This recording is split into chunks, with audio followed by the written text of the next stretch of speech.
Patay ang isang lalaking 14 anyos sa Antipolo City matapos umano makipagsuntukan sa mga kapwa binatilyo. Ang dalawang sangkot sa suntukan, iginiit na ang biktima raw ang naghamon ng away.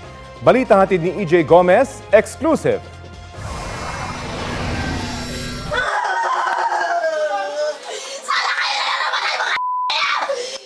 Naghihinagpis ang babaeng ito dahil sa pagkasawi ng kanyang 14 anyos na lalaking kapatid matapos masangkot sa suntukan sa dalawang binatilyo.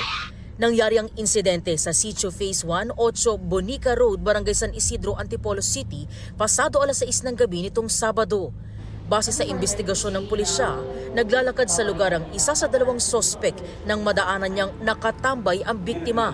Ang biktima umano ang naghamon ng suntukan.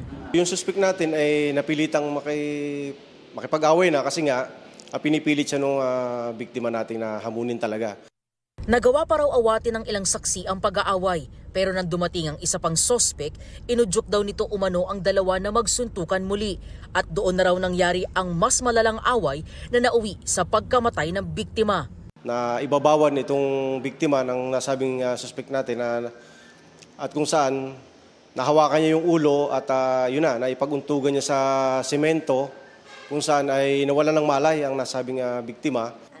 Kinilala ang biktima na si RJ Tanteo, isang grade 7 student at residente ng Sitio Maligaya, Barangay San Isidro, Antipolo City.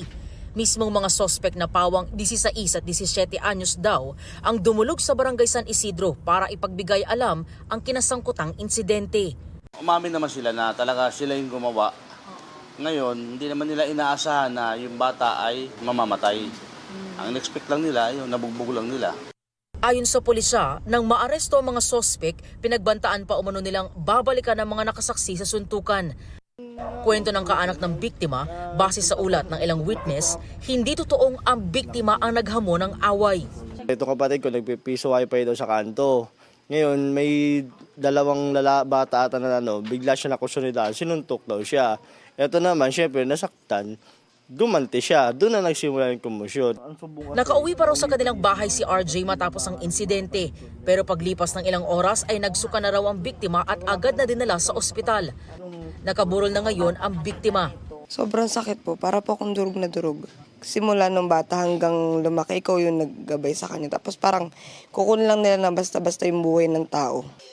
Ang mga menor de edad na sospek ay nasa kustodiya ng Bahay Kalinga sa Barangay de la Paz. Sinisikap ng GMA Integrated News na makunan sila ng pahayag.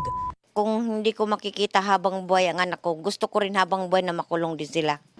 EJ Gomez, nagbabalita para sa GMA Integrated News.